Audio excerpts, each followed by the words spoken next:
Spoštovane Slovenke, spoštovani Slovenci, dragi državljani.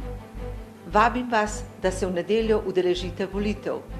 Vabim vas, da oddate glas za Novo Slovenijo, krščansko ljudsko stranko. Glas za Novo Slovenijo je glas za vrednote, glas za družino, ki je temelj družbe, glas za bolj konkurenčno in boljše gospodarstvo. Glas za Novo Slovenijo je glas za slovenski parlament. To je tudi glas za pomladno vladno koalicijo. Z Novo Slovenijo se bo krščanska demokracija vrnila v slovenski parlament in tam zastopala krščansko-demokratske vrednote.